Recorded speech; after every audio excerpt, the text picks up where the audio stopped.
Welcome to the Mike and Doug Show. I'm Doug. Hi, Mike. Hey, Doug, how are you today? Well, I'm good because I always love to be able to say, we told you so. And boy, did we tell you so. Not only did we tell you so, we've told you so many times that we're going to tell you again. And maybe if you're still dreaming or in a trance consciousness, you might wake up. Crowdstrike is an evil, evil player against America. And Yeah, Dmitry Alperovitch is the person we're going to focus on. But like we always do, we're not going to just tell you the bad news. We're going to tell you the solution and the way out. And that's what Michael McKibben's come here today to say. yeah. Isn't that amazing how this young company grew to be this behemoth within a decade? I mean, that just doesn't happen unless you get help. We are the only people who can tell you how that happened. And I'd be glad to tell you now. Oh, you'd like to know? Well, then I'll Sure, tell do you. it. Michael Alperovitch, Dmitry's daddy, was the #1 nuclear scientist and cryptologist in Russia. He defected first to Ukraine and then to Canada and then to America. And later, he and his son Dmitry became, in fact, some American citizens. Go and read Wikipedia. It'll say 3 times that Dmitry is an American citizen. Why? Because he worked against Russia from Ukraine. And you probably noticed that the Trump tweet from the old days when he and also the conversation with Zelensky, the transcript from that asks about a billionaire. Right. It asks about CrowdStrike, and it asks about the server. Okay. Now, Hillary's server, right? well, yes. Okay, sorry. But Sorry, I won't interrupt you. No. There were 3 servers involved. I don't want to get into Basir's server and Imran Awan, which was a Pakistani complete overtaking of the House and the Senate completely, 100%. Everything was in the clear, being sent to Pakistan. But the DNC, no, it's complicated. But we have explained this, and we've attached an article along with this video so that you can go back and see that what we told you when it was happening is basically a predictor for what happens now. But it didn't take a genius to listen to Klaus the Slob and his World Economic Forum prediction of a cyber polygon happening in 2024. He also said that the reset would happen at that time, right? Mm-hmm. And so it's happened, folks. I predicted some time ago, multiple times, about Trump and the astrological aspects going on now. Mars is conjunct Uranus in the 2nd house. And basically that means there's going to be a huge economic effect, probably a crash, like an explosion that would happen 3 days before or 3 days after July 15th and 16th. Well, on the 19th, we got to see Cyber Polygon, which they had already done one simulation after the next with the World Economic Forum. They knew this was going to happen. It's like the new avian flu. It's not avian flu. There's no such thing. But they were already having meetings now to prepare for the next pandemic, right? Mm-hmm. Just like they had the previous one for the previous pandemic. So they have this all planned out. Now, who are the people? It's just like the Vatican taught them. It's just like the Venetian bankers taught. You have to have one person in charge, and then you have a very small group around them of about 3 people or so, and then 10 around them that then control the 10 different sections you've divided everything up in. And we've pointed out it's the Pilgrim Society, and we've pointed out who those people are. But Dmitry Alperovitch and his father, when they came to America, this is so beautiful. He was a defector from Russia, and they allowed him into the TVA, the Tennessee Valley Authority, where all of our atomic secrets are. And they turned over to him what was basically the preliminary experiment with what is now called the Federal Bridge Authority Public Key Infrastructure, which is basically all the cryptological codes that you can get into anything you want. A military, corporate, doesn't matter. Internationally, does not matter. You can get into anything that is connected to America, especially through commerce and especially through the internet. So Michael Alperovitch not only started working and arranged the deal. I believe he was personally arranged the deal for megatons to megawatts, which was basically Russians coming over here to disassemble their own Russian nuclear warheads and turn them into atomic energy for America. I mean, does this make any sense to you folks? But these are facts, and we've proven all of this. Well, it does when you know who's driving the bus. Exactly. Up until then, you don't know. Barack Obama, fake Barack Obama, he's not a Native American. He never was, and he doesn't have citizenship. He never applied. Just like Kamala, just like so many of the people in and around the White House are actually foreign agents. These people, Obama would only choose CrowdStrike to do all cybersecurity, both corporate and military, when he was in office for 8 years. That's a fact. And then it was turned into, which you pointed out, Eric Schmidt's U.S. Digital Service. And they had a template for winning the election, which they gave to Hillary Clinton, which was created by, please remind me. Well, which he was a Russian. Hillary paid for Dmitry Solenenko, I believe. There you go. In India, but wasn't he like Ukrainian or Russian or something? Oh, he worked in the U.S., but he went over to India to actually do that template for Facebook. So what was on the DNC server? The CrowdStrike came in, and with their proprietary secret program that goes in and can tell if anybody has broken in and breached your system and exfiltrated anything. And remember, CrowdStrike's total assessment of the DNC server, which was the beginning, that was the spark that started Robert Mueller's Star Chamber special counsel investigation, which was a reset. These are resets. When they get caught, they have to have some big event to pull in all the witnesses, get everybody into a Star Chamber. When you have a special counsel, those people don't have a lawyer with them, and if they testify, then Robert Mueller was able to give them immunity. He gave immunity to everyone involved. Well, wait a second. That sounds like the Queen's Court. Oh, it is the Queen's Court. Excuse me. And remember, all lawyers in America and over 50% of the founders of America had taken their vows to the Temple Bar in the city of London. Oh, well, Why do we allow any lawyers in politics? Why do we allow any corporations? Why do we allow any to get involved in politics through lobbying? Well, all of our attorneys and judges are members of something called Inns of Court, which are spread out all over the United States. And those Inns of Court are ultimately directed out of the city of London in the inner temple of the courts in England.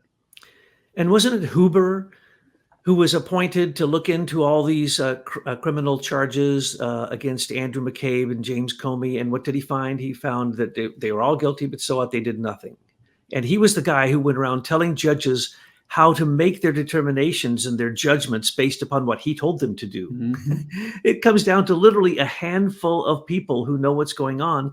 Right. And the rest of us are being duped because we believe mass media. And that's the problem. If you hear it 100 times, you begin to believe it. Okay. Especially if it's the exact same words, which you see in all mainstream media. It's all coming from a British driven or a company that's in Britain that was owned by a corrupt senator in America that basically puts everything on the news. And that's the reason they're all reading the same script and they're saying it's from the AP or it's from Thompson. The term mockingbird media is the term that now we use to describe that group. And that's exactly what they are. It's like a bunch of, I'm going to change the metaphor, a bunch of lemmings marching in lockstep whenever they have something to say. And when you see that, you know what they're doing is lying. Yeah. Now, you and I and Tyler are the only people who seem to know this. And we know it because we have the proof.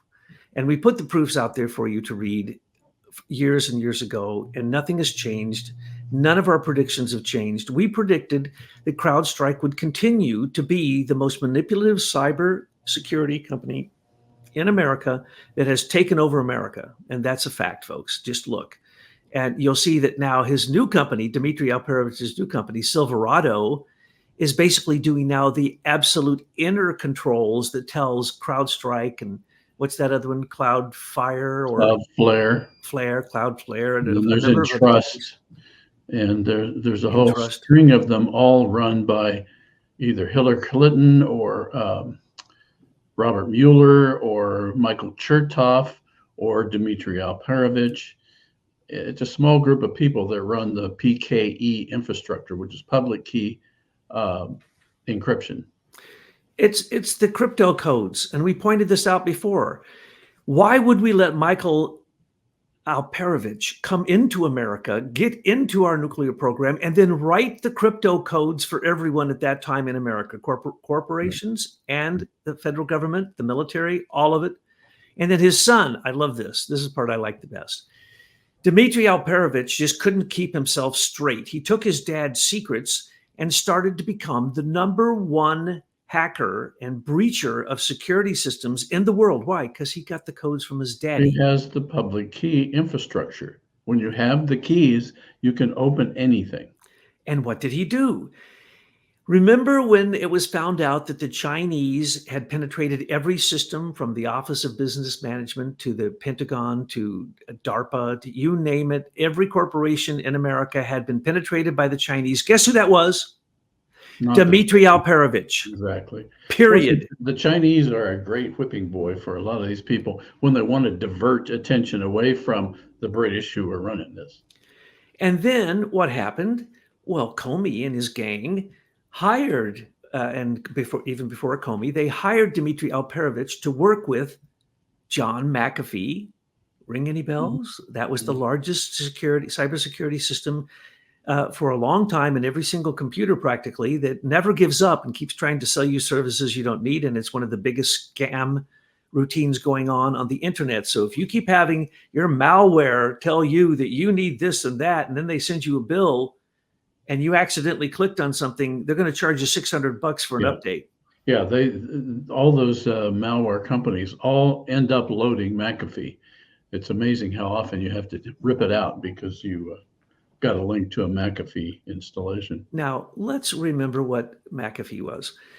Just we'll digress into the weeds for a second. McAfee started a company, but what did he start that? Did he write it? No, he tells us when he went nuts and he went down to South America and started taking ayahuasca and married a native woman and came up here and was totally paranoid, saying he's going to get killed every day.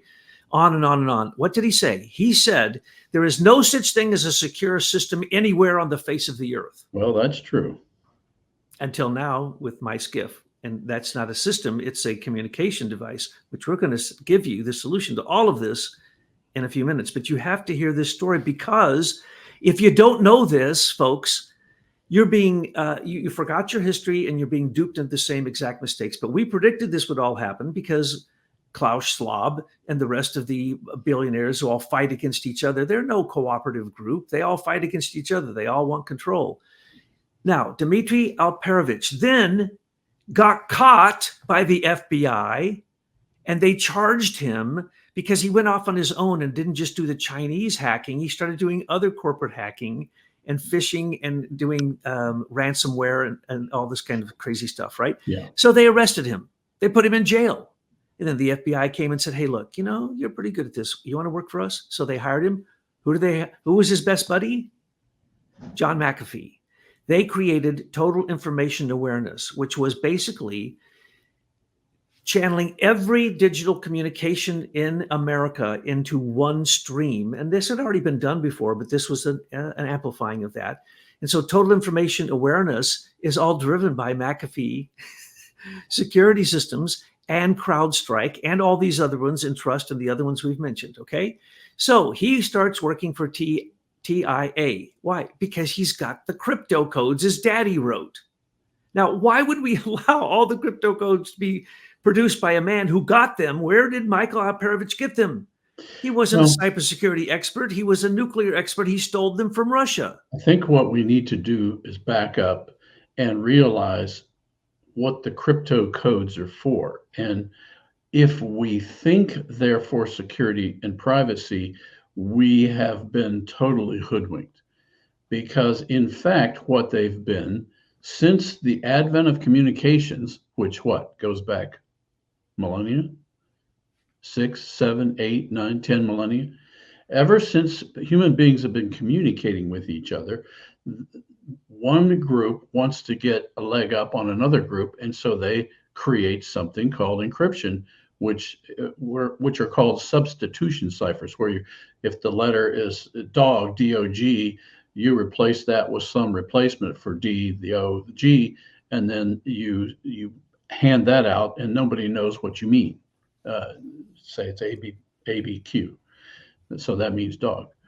So anyway, that's not new. What is new now with the advent of computers and the ability to do this more quickly is the type of communication that occurs in the internet world, which is binary communication, zeros and ones, lends itself well to different forms of encryption. But here's the problem.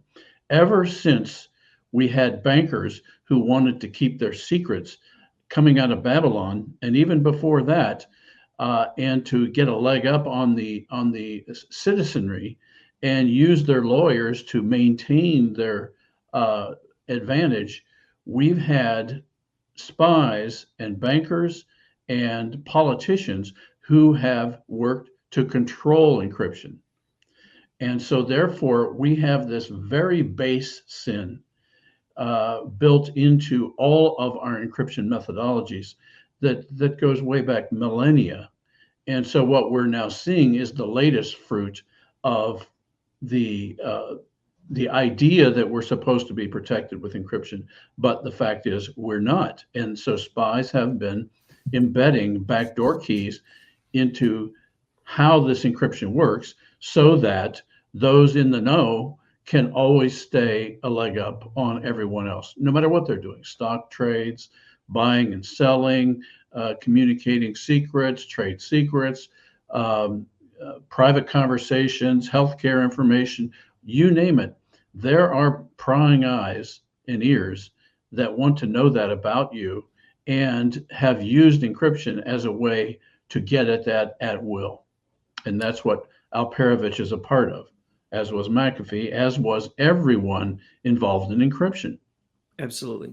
And they put a backdoor in just in case they couldn't break the code, so they could just go in and take. They always have 2 or 3 ways in all the encryption systems. There's always 2 or 3 ways to get in, not just one. Yeah, some of you probably have heard me say this before. I was a cryptologist, one of the at the time, one of the highest ranked Spec 7 cryptologists in the NSA, and I understood at that time. So can I just clarify for most people what that means? Okay. That means you had president's eyes only clearance. Which is higher than Q, by the way. Yes, that is correct. But I didn't know the exact way to do. See, I was a software programmer by the time I got out of high school. I had an associate's degree in computer programming in 1972. And that's why I got taken into the NSA, and they, I got to see what they had at that time and went right up the ranks. But the point is that until I met Michael McKibben, I didn't know, even though I'd seen Cisco systems putting in every server a backdoor, a hard mechanical backdoor every server that ever left through Cisco. At one point, Cisco used to brag 98% of all communications across the internet go through a Cisco server. That's what they used to brag. That's not true. Now it's Microsoft, Apple, and Linux. And Microsoft got hit because of a CrowdStrike update. Now, you've probably heard this. Now, Dmitry Alperovitch is no fool because he's on the Atlantic Council, which is the #1 propaganda machine against the Russians. And he works out of Ukraine. And the reason Trump said, could you tell me about the billionaire?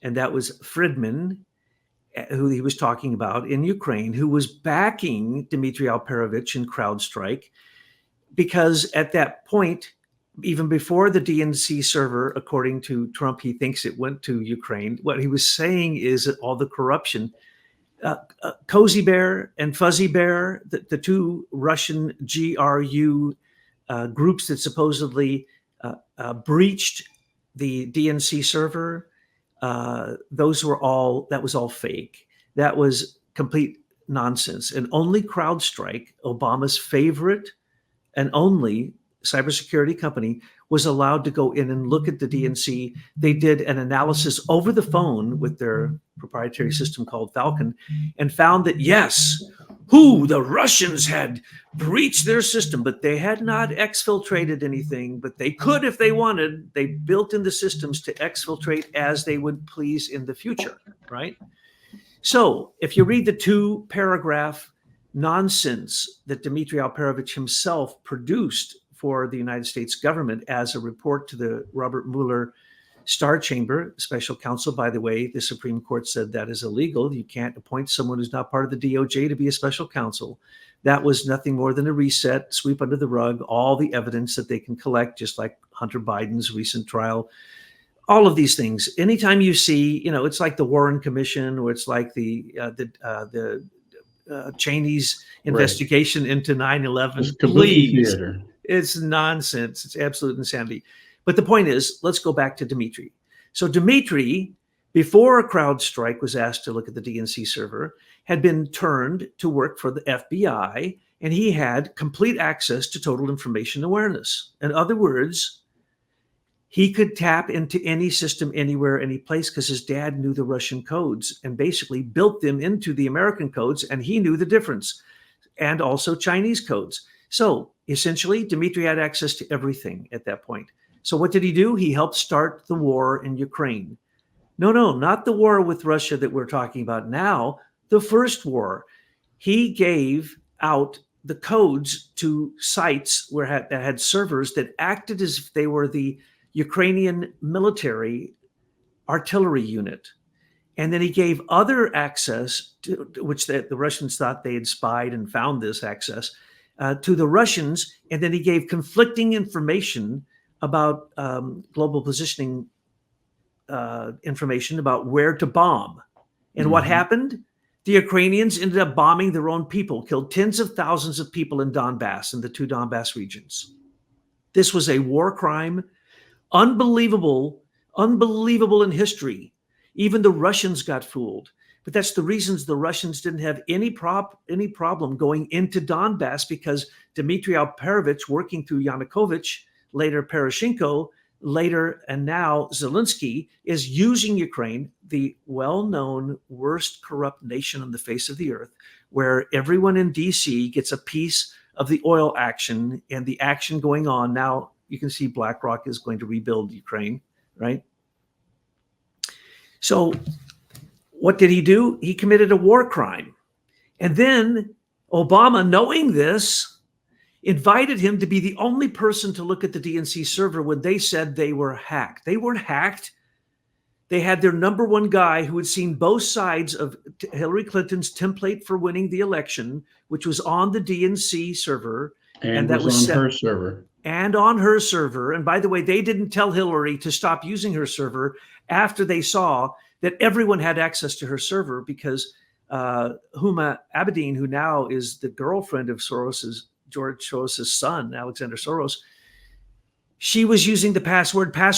So everyone in the world was getting everything the Secretary of State, Hillary Clinton, was doing. Why? Because she was trading guns through the Secretary of State, using not only OPEC money, but Secretary of State money and Department of Defense money. So every country she went to, over 100, while she was Secretary of State, she gave weapons to without anybody's permission, and she got donations to the Clinton Foundation.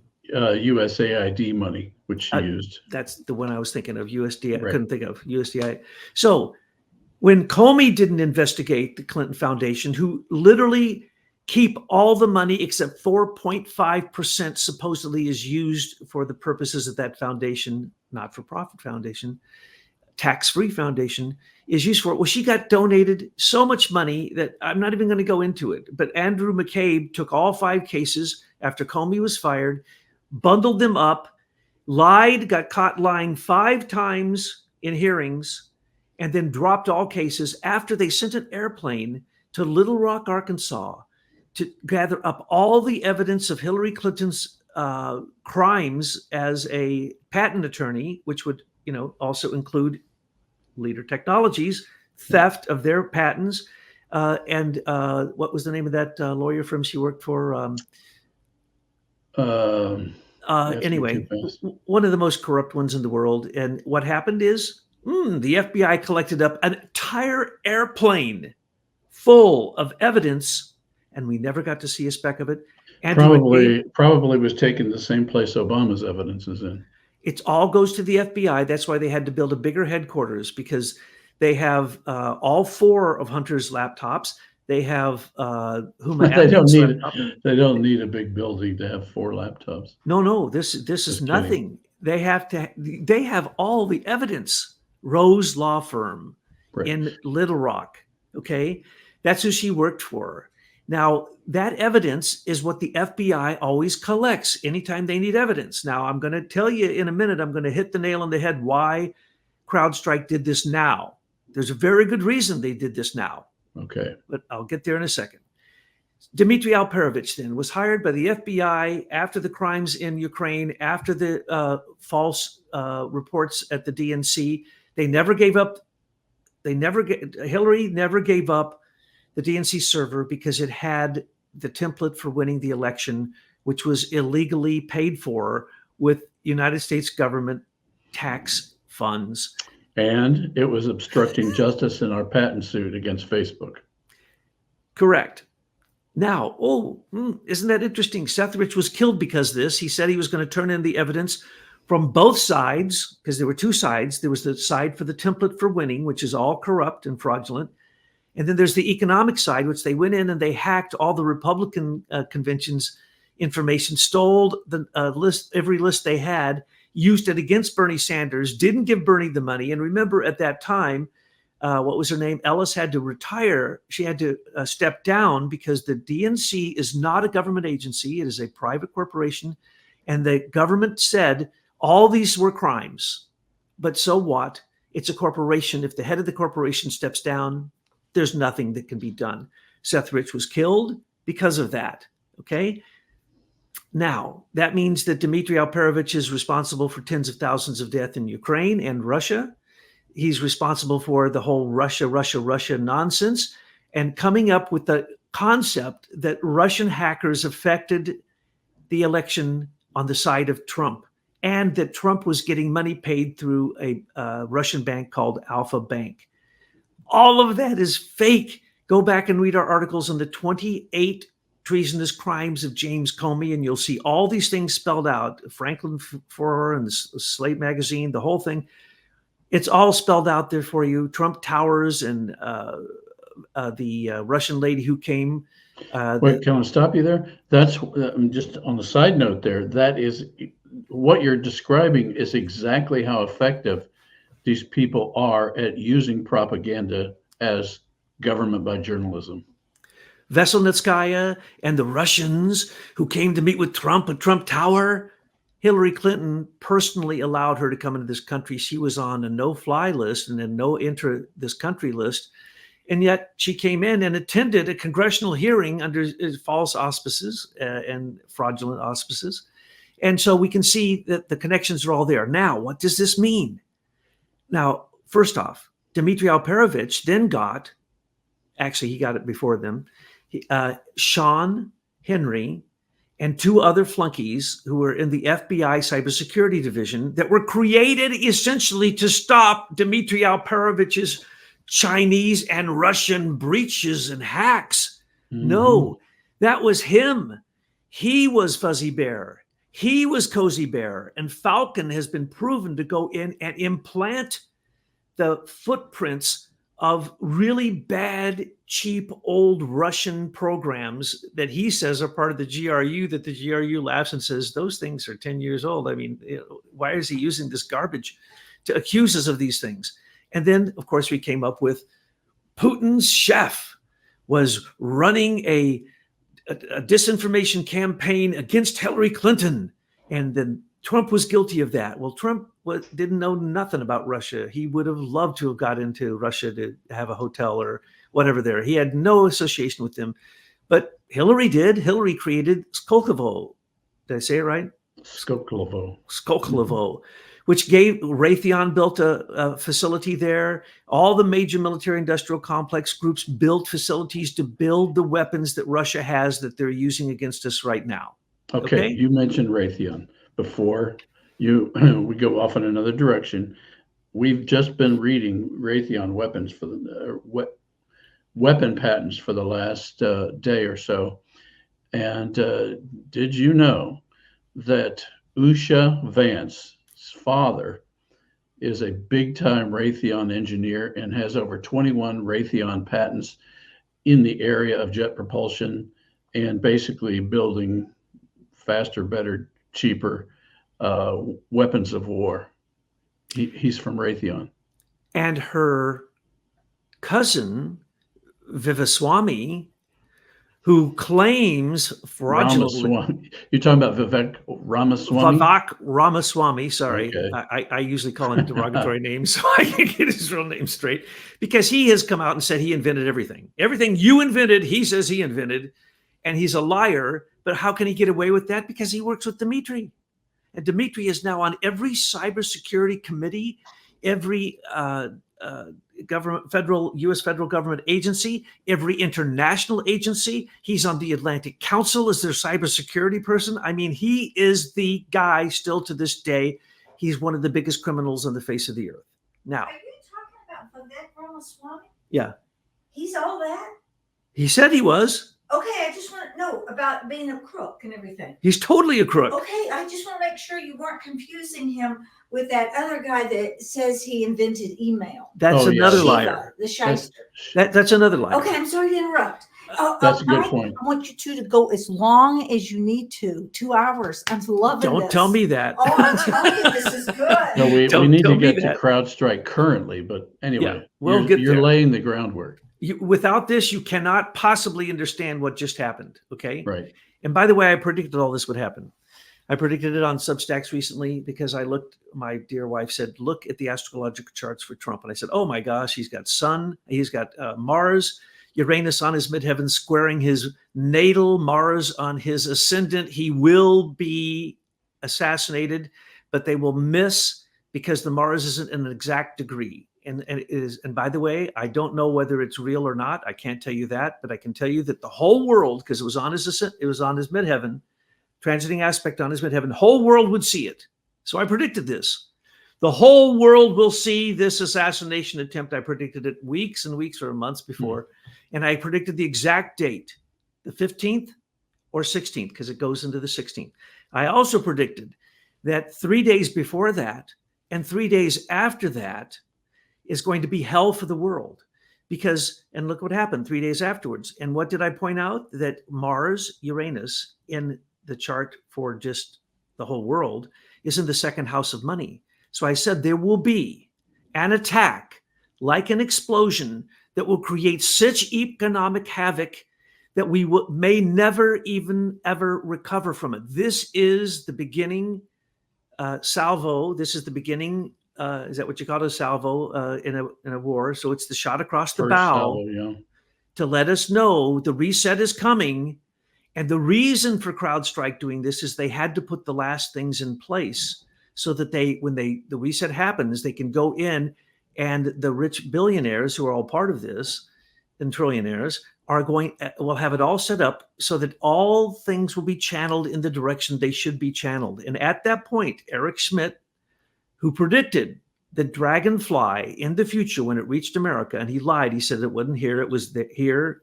And the day that he said it was here, after he went to China and set them up for it.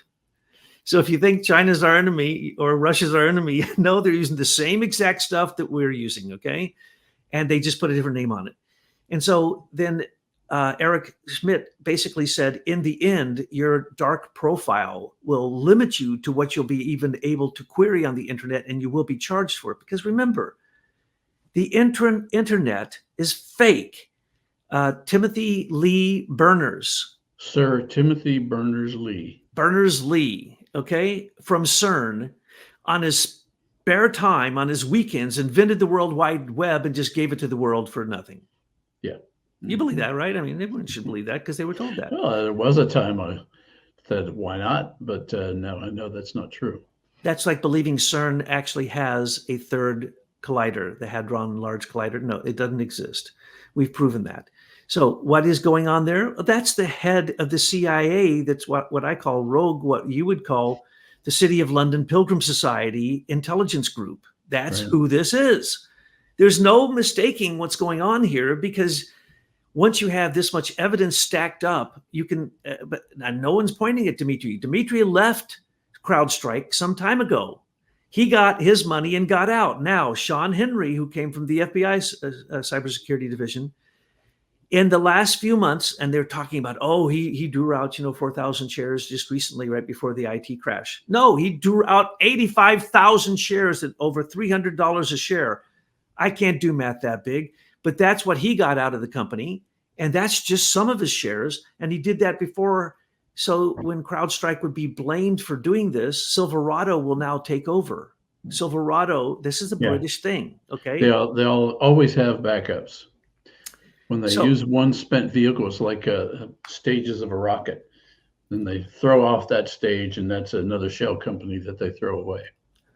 Now, if we were told by the World Economic Forum for years that the reset would come in 2024, and that they have already done simulations on this over and over and over again, and then Cyber Polygon, they said, well, this is going to also happen in 2024. There's no way around it. Now, the trouble is they give no solutions for either. Zero solutions. All they're going to tell you is centralize, centralize, centralize, which is simply giving to the pilgrims the control that they tried to get with the League of Nations, the United Nations, and the Pacific. What's that other one called? The Pacific International. The Institute of Pacific Relations. People don't know that there was a UN before the UN, not only League of Nations, but the, say it again, Institute of Pacific Relations. IPR. That was the precursor to, well, it was created by the YMCA, through the YMCA, as the Institute for Pacific Relations, and then that became the base from which the United Nations was created in 1947 in San Francisco. Now, we call that in America the CIA, but it's actually British, and it was completely British. CIA.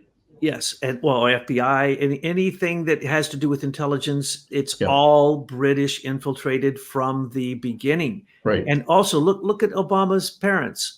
Obama's parents were part of the International Institute in Hawaii, where he supposedly went to Punahou. No, he didn't.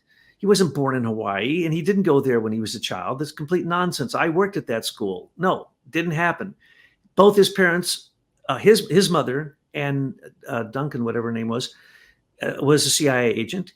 And we know that because we know her history and we know where the baby came from. That is not a Kenyan baby. Who was the Indonesian guy? Subaru, name and history. And but if you look at the two of them together, it's spit and image. Oh, yeah. They look twins, right? So she had sex with the guy she was spying on in Indonesia. She was living in Jakarta. Subud. He lived Subud. He ran Subud. Yeah. Subud was a CIA Pilgrim Society front, and she was trying to infiltrate to make sure that the Americans got better control, because you see, Americans are always behind the eight ball. We are the ones being manipulated. We are the military arm of the Pilgrim Society. Okay, right. We are idiots. We never became sovereign. We did not win the American Revolution. The British still control us to this day, and the Senior Executive Service is the proof of that. Andrew McCabe, after lying 5 times, felony perjury, nothing happened to him, no charges, no time, and he was still given his retirement from the Senior Executive Service. And if you don't know what that is, that's as important as the Federal Bridge Authority public key infrastructure. That's what controls everything in America. All cybersecurity is controlled by the PKI. And Bruce and Nellie Orr were paymasters out of the Department of Justice for the SES. Correct. Absolutely. That's proved. And Fusion GPS, Michael Sussman and Mark Elias, they were all around that DNC nonsense, the murder of Seth Rich, and the Russia hoax, which was really a soft coup against Trump, completely controlled by Britain and Richard Dearlove and Arvinda Sambai and Allison Saunders. We have been telling people this for so long.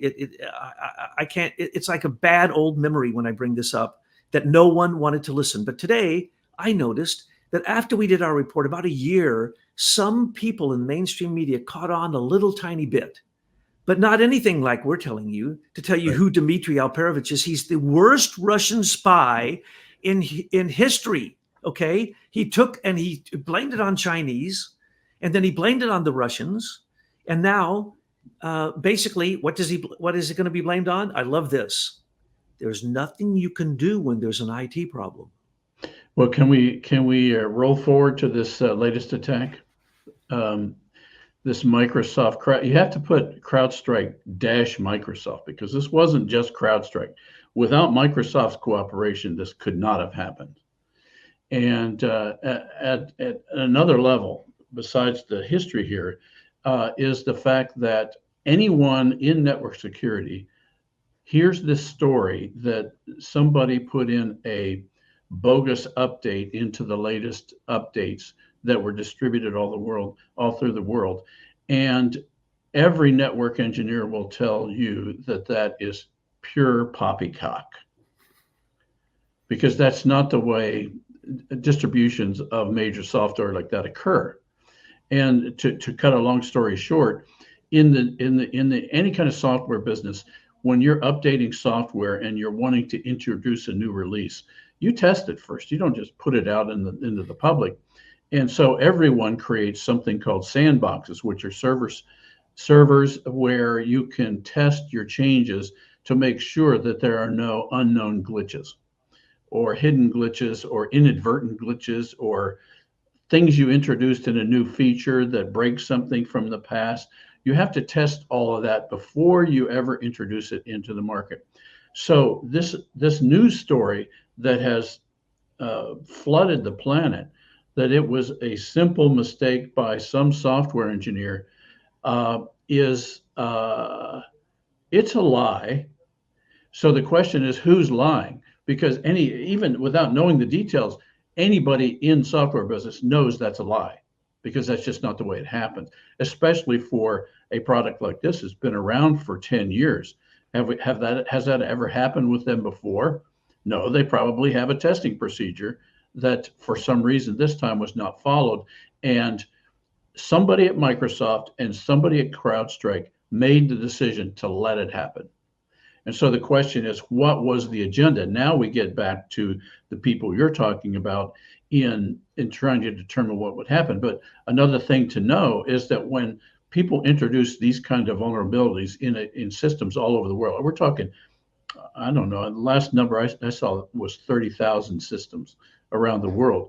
When you introduce something that bad, you better bet every hacker that had any kind of foreknowledge of this was sitting there waiting to steal, kill, destroy, replace any file anywhere on any system that they affected.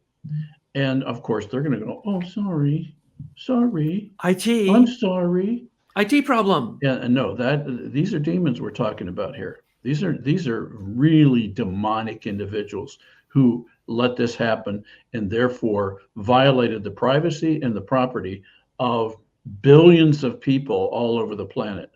These are demons. Very demonic people possessed by demons who give them more control than any human should have through centralization. Right. And then what happens? Well, of course, they go even worse. They go bad. Look at Hillary Clinton. She can't get enough money. Her foundation has taken in more money.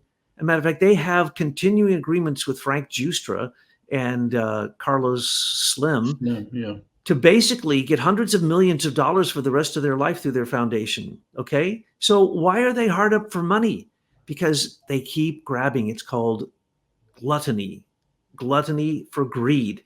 And that's what we see with Zelensky. That's what we see in Ukraine. Why did Dmitry get involved in Ukraine? Because he knew that Ukraine was getting ready, because they saw with Yanukovych and the guy before him and the Poroshenko and Zelensky that they were saying, oh, we're with Europe and the Atlantic Council and NATO. Oh, we're with Russia because we need their oil. Oh, we're back and forth and back and forth. And literally, we saw an Orange Revolution and the Maidan Revolution in Ukraine, led by George Soros, who is a CIA agent, who is, of course, a pilgrim agent. I don't know how much of a pilgrim he is, but for sure. He's a total pilgrim.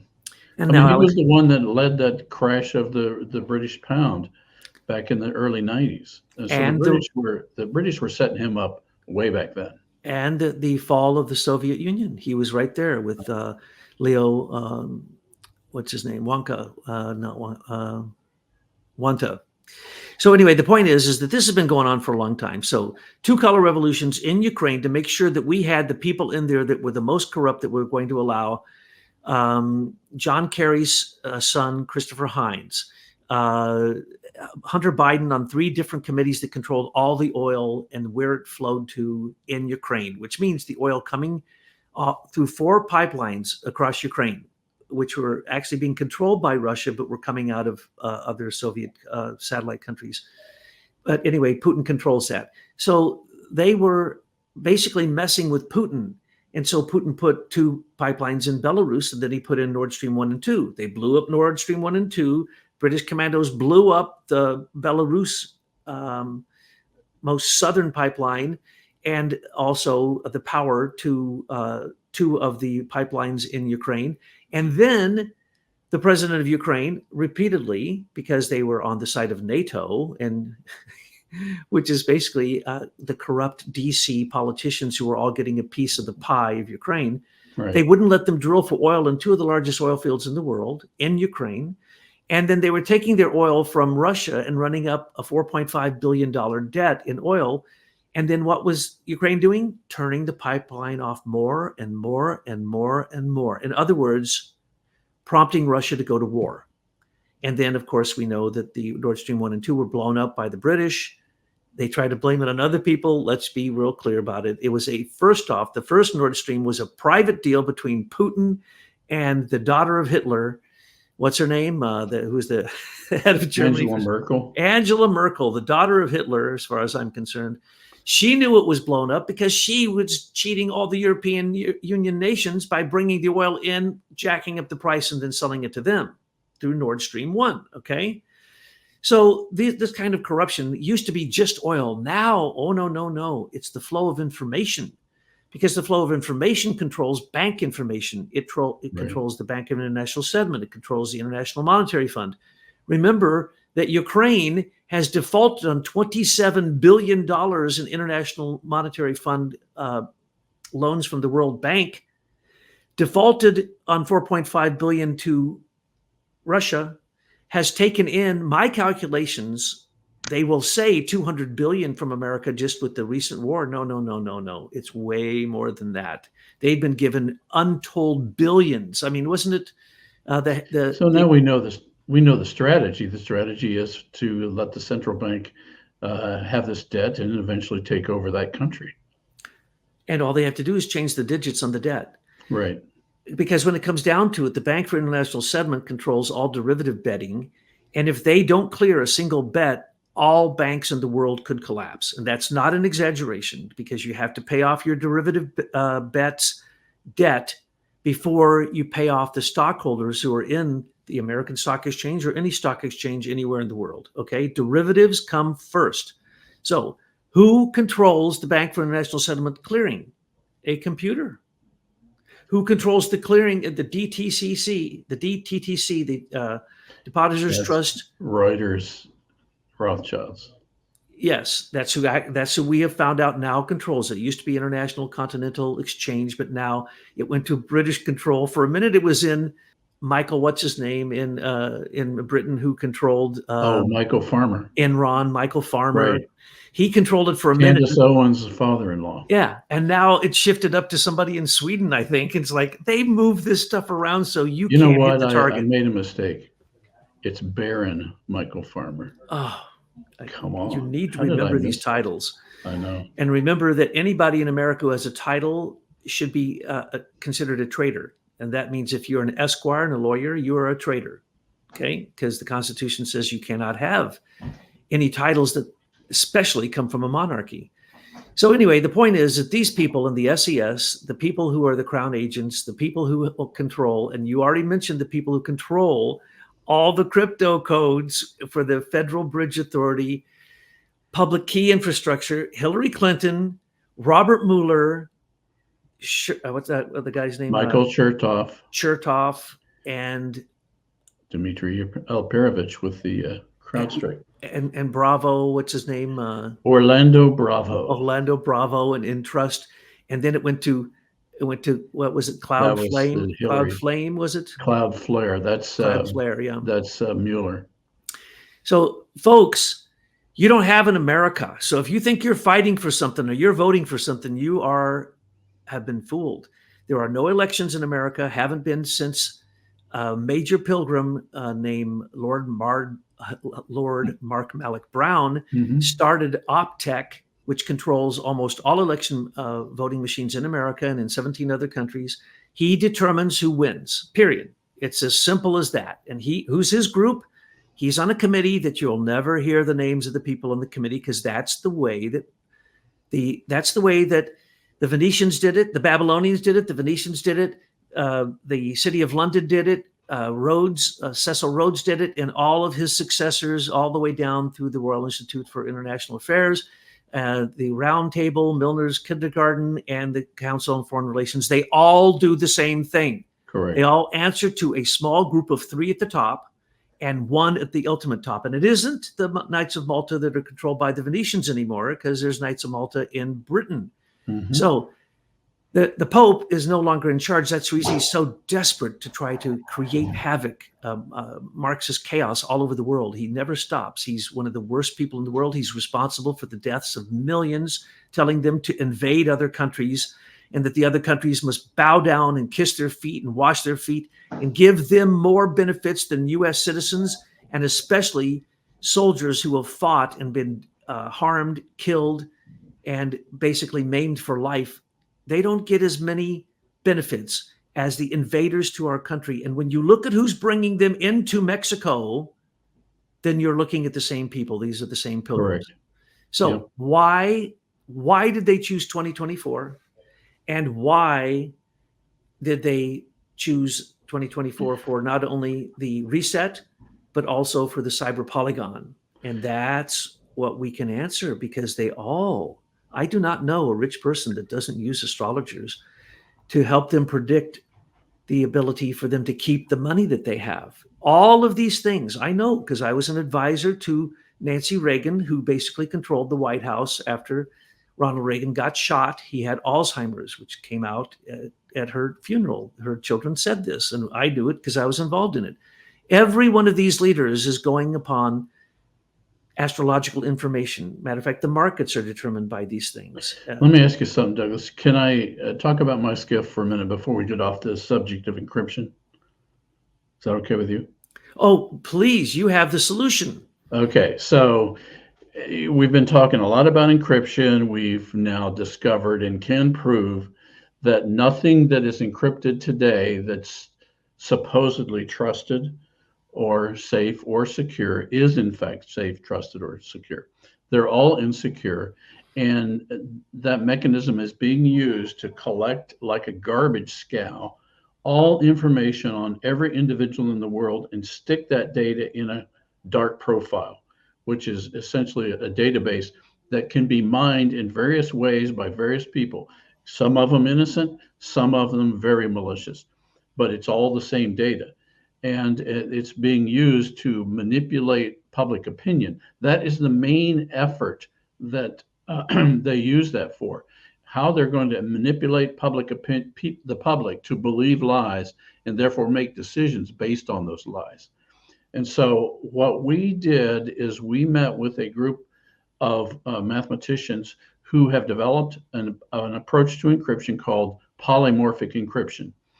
And the major difference between what's out there now, which is driven by a standard called AES 256, is that AES 256 has been cracked since 2013 by one of our mathematicians. And yet, despite that truth, they're still telling the public that their systems are secure, private, and not hackable. So what we have done is we are introducing a product called MySkiff Privacy App that uses polymorphic encryption, which is a way of exchanging unique attributes of each of your devices that cannot be intercepted.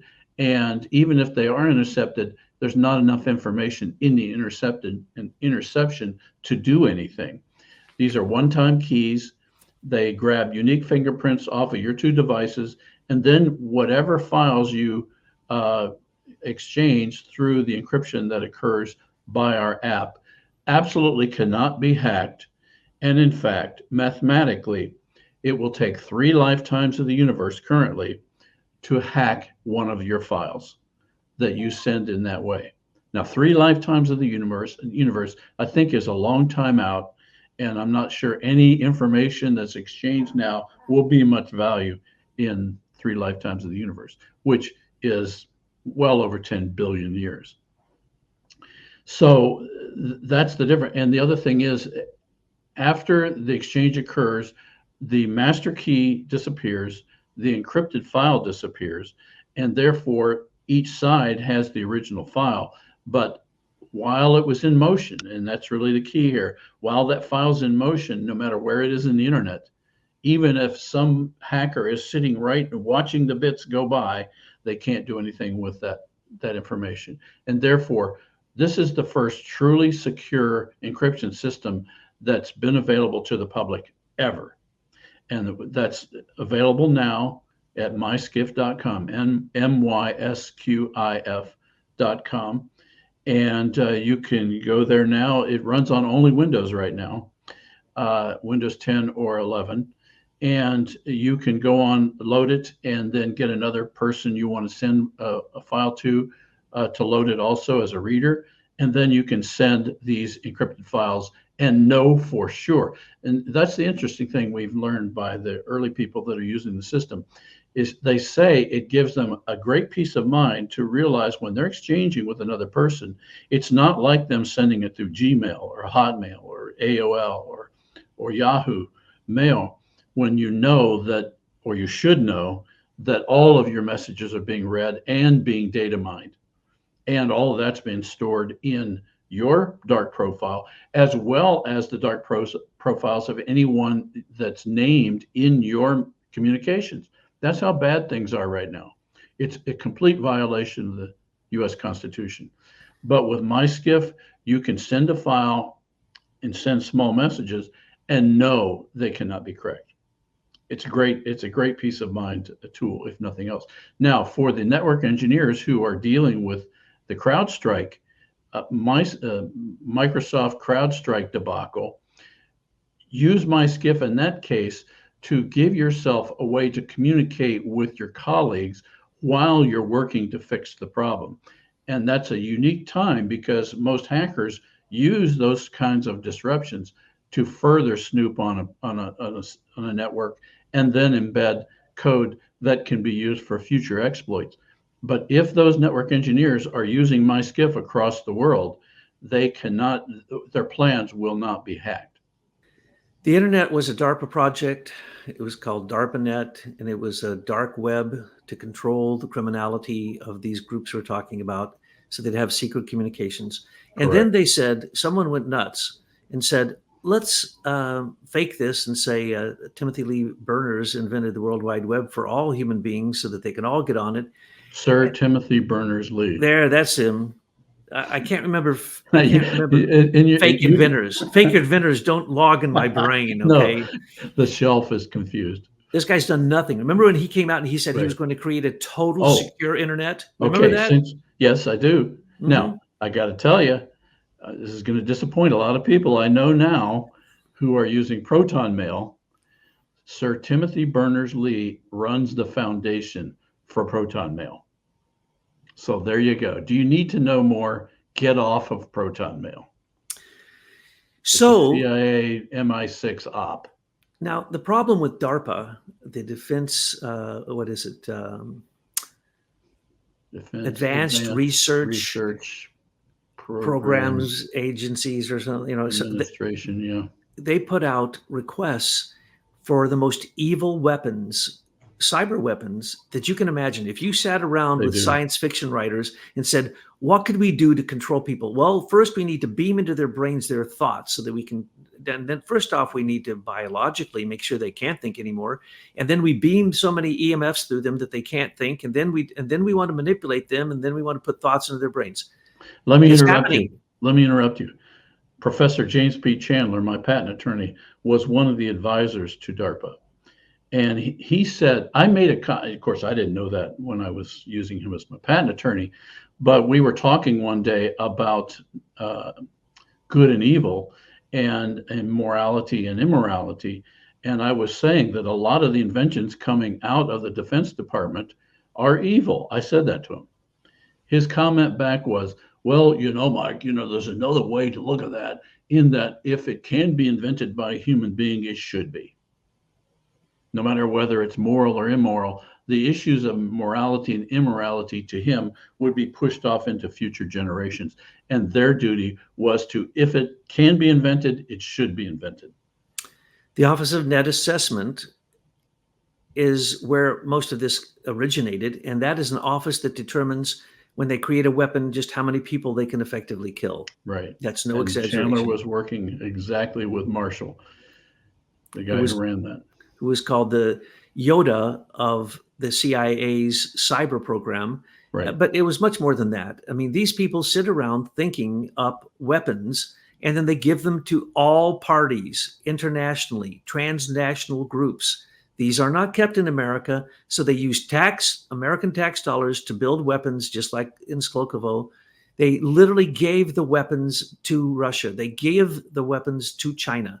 The cyber weapons being used in China with their social credit system, folks, it's already been implemented here. It's just that they haven't pushed the last button. But when they got them the older code. Exactly. When they gave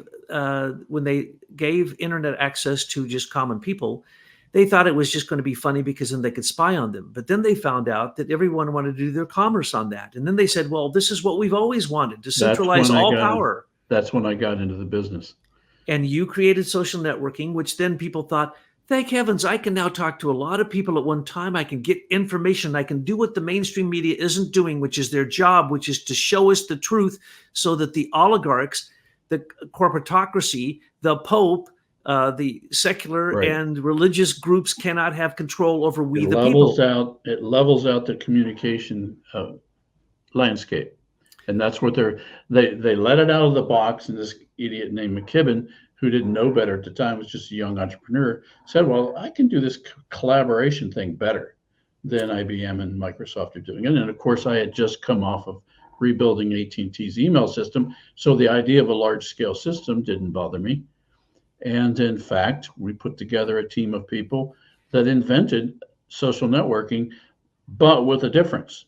What we invented, we focused on fulfilling the Bill of Rights and protecting people's privacy and their property. And what IBM and DARPA and Chandler and David Capos did is they came in, they ripped all of the privacy and property features out of it so that they could push Facebook, and it wasn't just Facebook, but everybody's used Facebook, so I'll put that out there as an example. It pushed out a tool that everyone could use, but the difference was the person could not manage their privacy because it was all intended to be public, because our government decided not to follow the Constitution and our rights to privacy and property, and therefore started implementing this global surveillance state that we have today.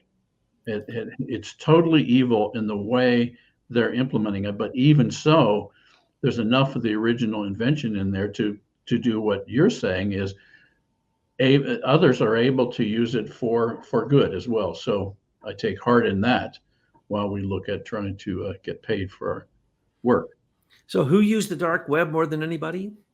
CIA, FBI. And what did they do? Entrapment for pedophilia, entrapment for drug money, entrapment for every kind of crime you can imagine. So basically, money laundering, it was the source of evil in the dark world for a long time.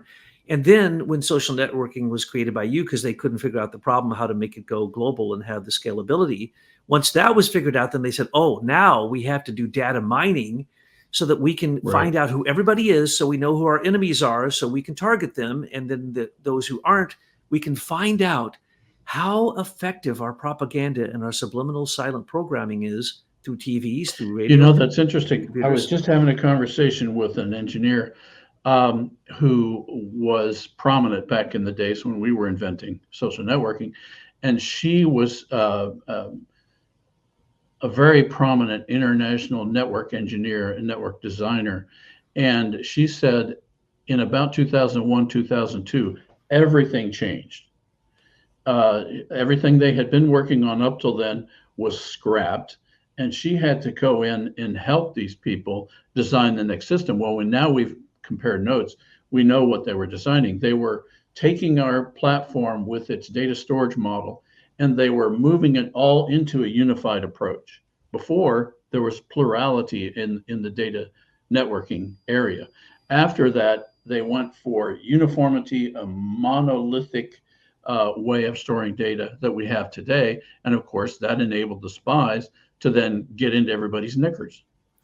And Eric Schmidt came back and created the U.S. Digital Service, right, for the White House. And what happened? Now it's all streamlined. And in 2001, that's when Dmitry Alperovich started Crowdstrike. Isn't that a coincidence? That's when email started. That's when Facebook started.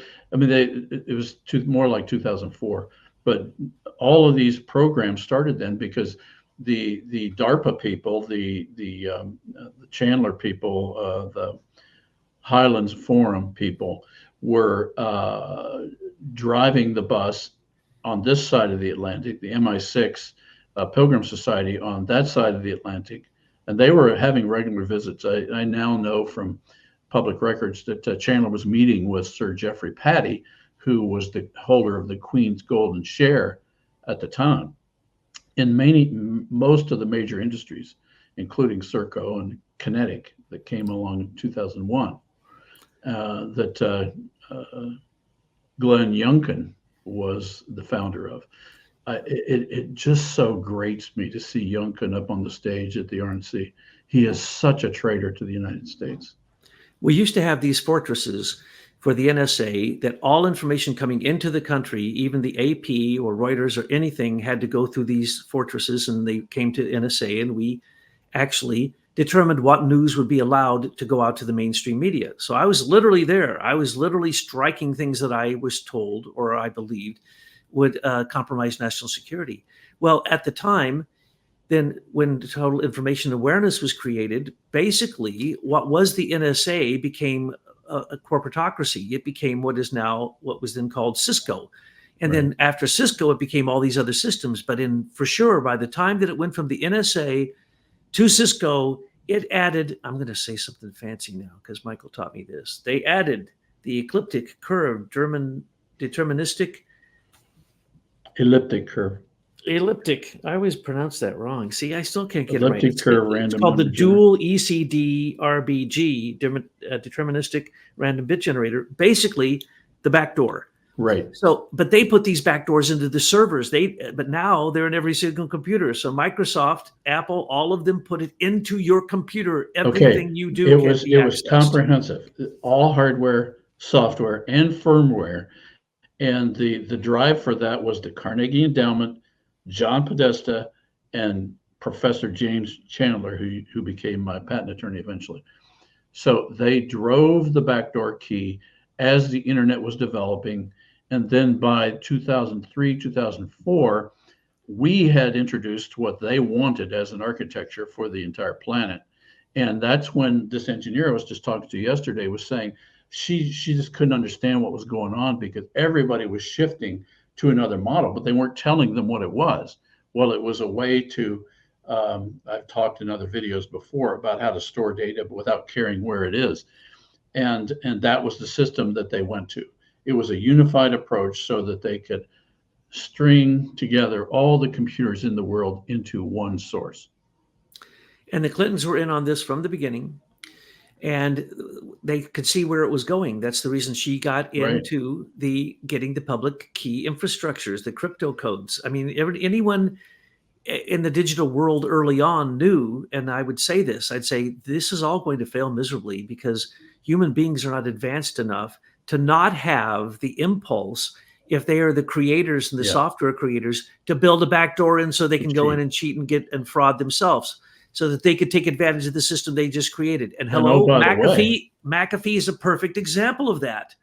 Yeah, he is. And oh, by the way, when Hillary took over control of Ensure, she specifically had control of over 50,000 FBI public keys.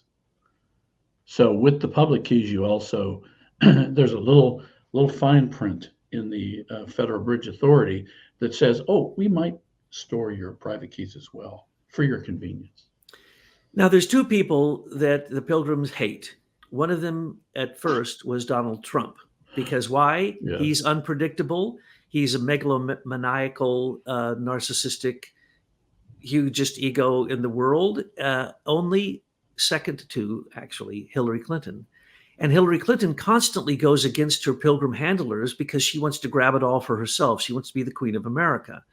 And that's why the Clintons created the association with China that gave them well, they were given it before, but most favored nation trading status. And then they got a piece of everything Walmart did. Well, Walmart, all this stuff is created in China. I thought that was called the Chinese Embassy in the United States. It is. And that's also who Mitch McConnell works for. And so for a while it was the Chinese, and then she shifted over to the Russians because she started seeing that this was really about technology, weapons, and information. And so she really got that. So they know, and I told you I would tell you why this happened now. Yes. It happened now because after Trump, they said, holy moly, we have to accelerate the plan. We know that this solar maximum is coming. When the solar maximum is coming, there's going to be fantastic climate changes, good and bad. And so we're going to take advantage of that by inventing another climate crisis. And we're going to try to create a new currency called carbon footprint. And this is all ran out of the United Nations. And then we're going to create a pharmaceutical World War III for the X virus. And they'd called it X virus long before anything you ever heard, folks, about this. And they've been trying to basically harm people by giving them shots into their blood that have poisons in them. And it doesn't matter. You can analyze the poisons all you want, but you'll find peg and go in there. And if you know what those two words mean, actually, I've heard you use them, but graphene oxide and polyethylene glycol is in all the shots because it's an inactive ingredient. It's like the other inactive ingredients in most pharmaceutical drugs are poisonous, but they won't list them because they like talc, which the Fauci family owned, the whole talc industry. Finally, Johnson & Johnson settled for, what was it, $20 billion or something over the talc poisoning of children forever. Yeah. They've known this for 20 some years that we were poisoning children by putting talc on them. Talc is in your pills. If you have a pressed pill, it's got talc in it, okay? So just Fauci's family, we found, going back to the early 1600s, had been mining talc in southern Switzerland and caused an avalanche that killed like 2,500 people. Then they shifted to a talc mine in China. And of course, we didn't know yet when we were doing that research that this was all part of the Silk Road trade that the Babylonian Radonites developed thousands of years before Christ. And so that's the heritage in which both Klaus Schwab and Fauci were grown into. And Fauci's family is a part of the foundation of Switzerland. So these guys go way back. Fauci's family crest shows a serpent eating a child. Yes, it does. Okay. And Klaus's family, they were Nazis. They were given the highest awards from Hitler for their hiding their production of their of weapons for Hitler, and their facility never being bombed. Klaus Schwab is as corrupt as anybody can possibly be. But the point is that when you create a social networking, you are trying to say, I want to give everybody freedom to express themselves, freedom to collaborate, worldwide connections. And basically it opened up commerce. So everybody got on, they got the commerce going. And then the idiots who run DARPA, the idiots who run the CIA, unfortunately, the Pilgrim Society are ruthless and vicious and clever, but they are not intelligent. They are not creative. They are not creative people. So they basically don't have a good plan. So why did they say it's going to happen now? They saw what happened with Trump. They knew Hillary, if she got in, they made sure she didn't get in, didn't they? Ha, ha, ha. She was her She was their girl. She was going to be the British Queen of America, right? But they didn't let her in, did they? They let Trump in because remember, those were selections. Those were not elections. And then they let Biden in. Why they had to get rid of Trump? Because he went rogue on them. He took their intelligence communication, community information and became the role that he has become.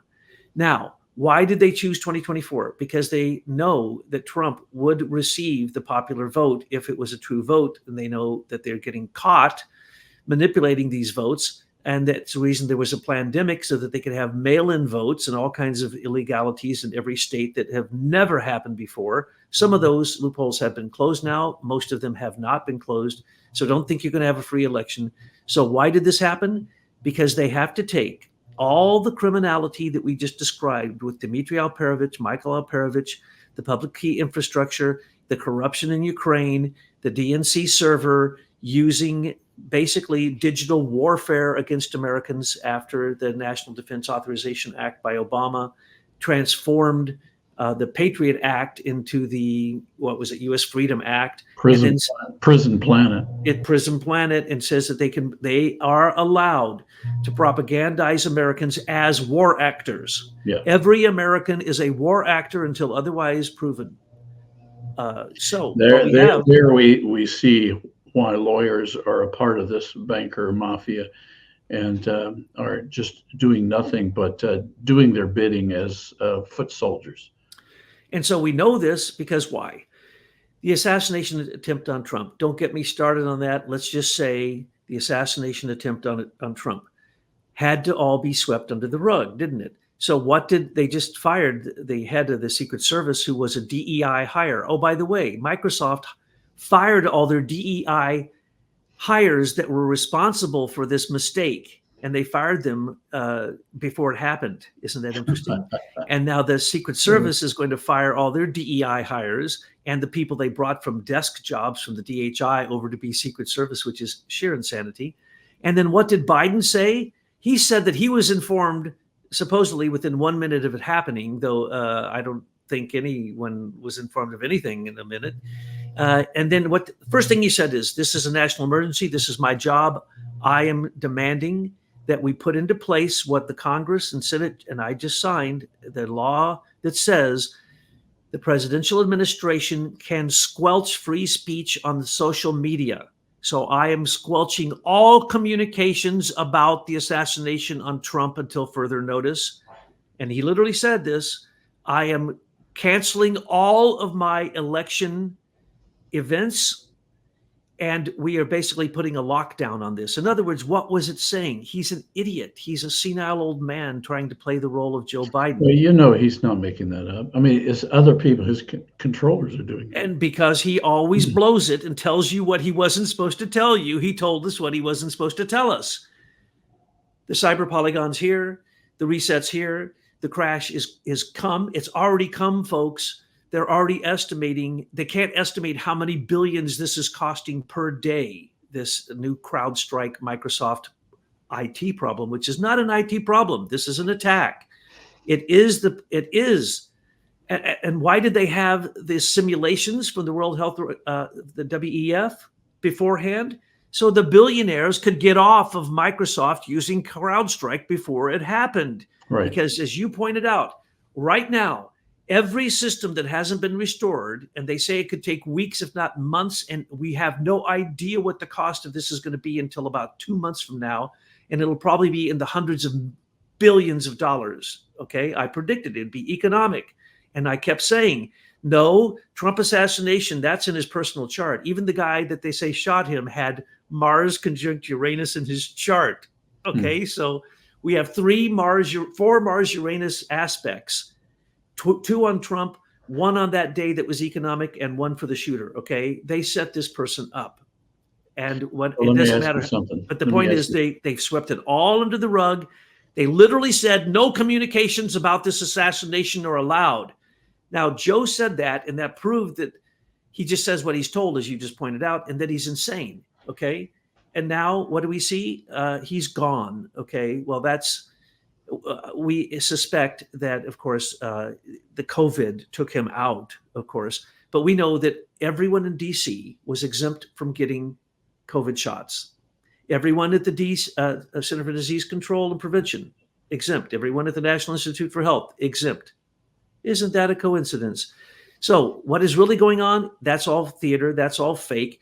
And all of the corruption from Ukraine, which Trump has already said he wants to go after Crowdstrike, he wants to go after Friedman, he wants to go after Zelensky, because he was trying to show that Zelensky is as corrupt as Poroshenko before him.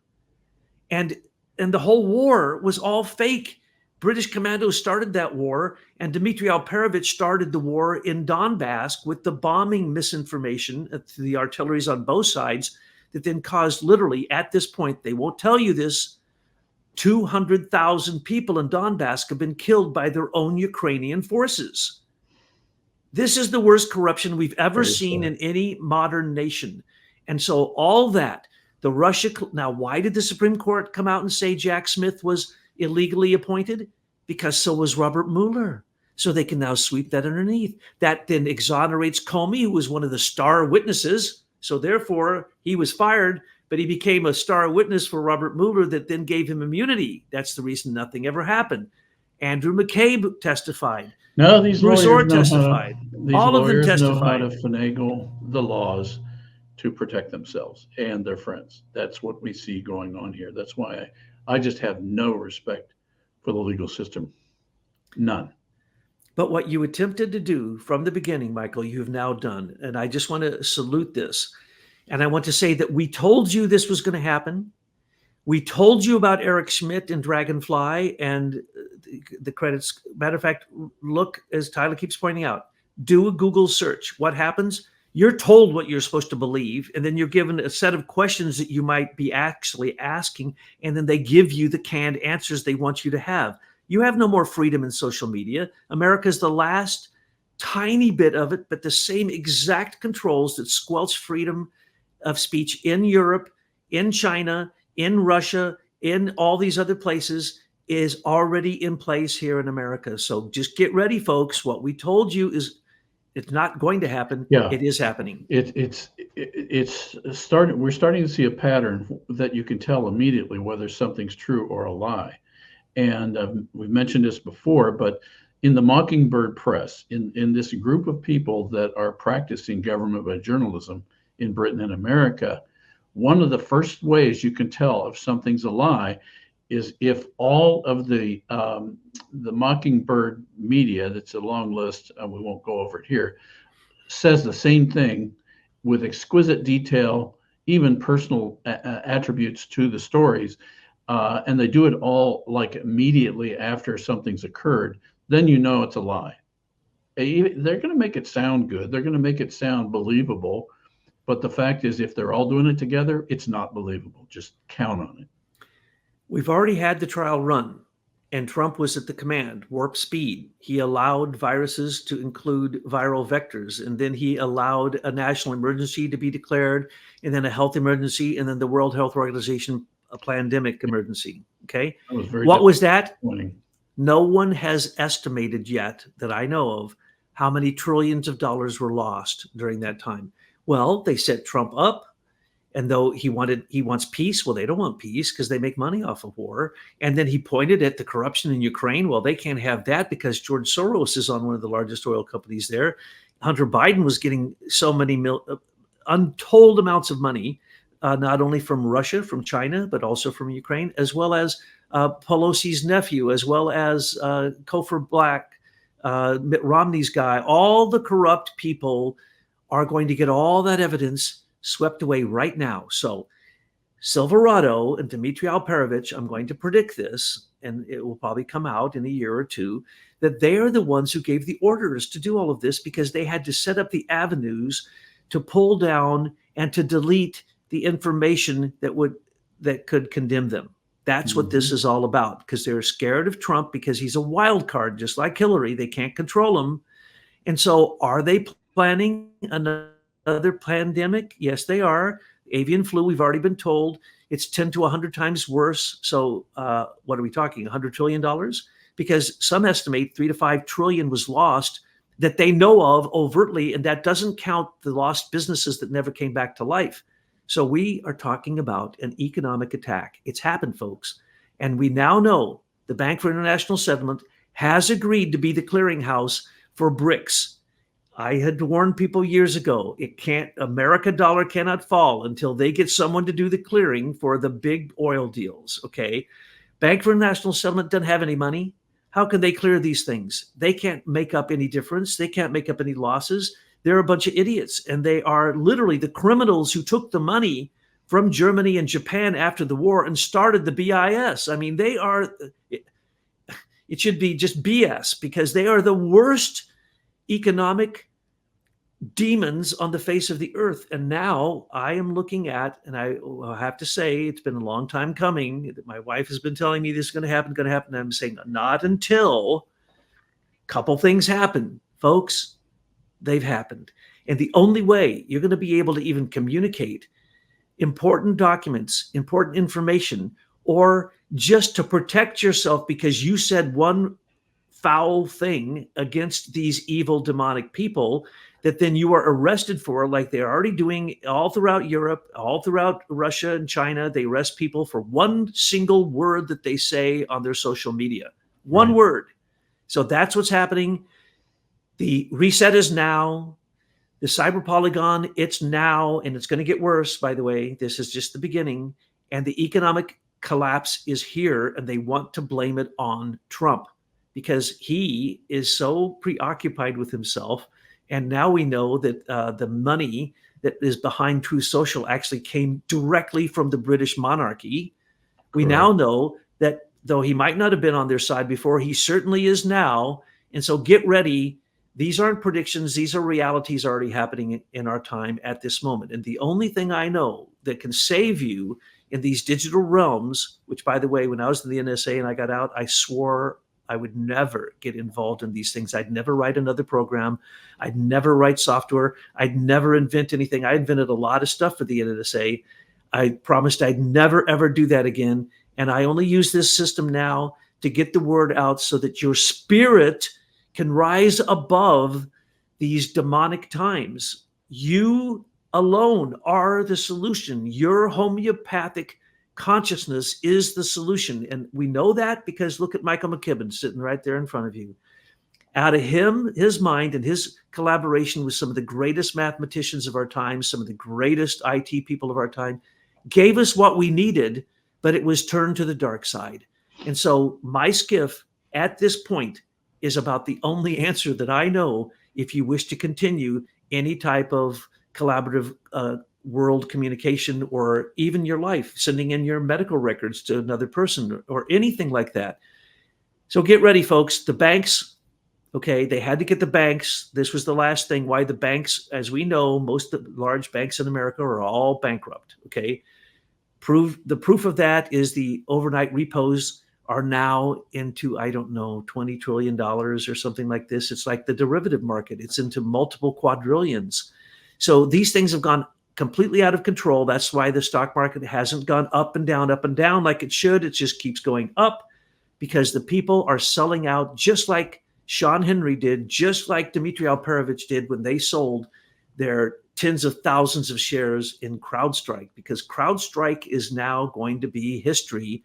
And the new system is going to be more demonic than ever, more limiting than ever. And it's going to be what Eric Schmidt created called Dragonfly, which is the social credit system. You say we've crossed the Rubicon. Absolutely. You're actually officially announcing it. Yes, I am. Okay. Well, I'm going to make notes of this day. Yes. And if you want to know what further to do, just read Gab, read Tyla's Gab page, Gabriel_Horn, because she's telling you what to do there and has for years, because the three of us and a few other people and your team and the Conclave and a few her team and all these people know this stuff, but they didn't believe it. They couldn't believe it. They can't believe that evil is this prevalent at this time. But it is. It's the most prevalent evil in history. Why? Because we have the machines doing the evil for us. Machines have no morality. They'll do any evil you want them to do. But again, humans are not developed. Think of Hunter Biden. 4 times he took all the evidence for all those crimes on his computer and just left it somewhere because he's a crackhead and he didn't remember because he was going off to the next horror. I mean, this is unbelievable, but look at Joe Biden's family. Look at Clinton. Oh, Mike, you I'm get the listening. final word. Yeah, there are a lot of problems in this world, and I've always wanted to look at solutions as an engineer. And this MySkiff privacy app just literally dropped in our lap. These mathematicians contacted me, and so it became, with some help of some people that will go unnamed, we were able to develop this and develop the way of exchanging keys that you can do anywhere on the planet just using PC running Windows. And it's that easy. The average person can do it. The average corporate manager can do it. The average CEO can do it without geek help once you get set up. So I encourage everyone to get it as a tool in their toolbox. It's not the solution to everything, but if you want to exchange files privately, this is the way to do it, and they cannot be cracked. Thank you, Michael, for your inventions and for your morality.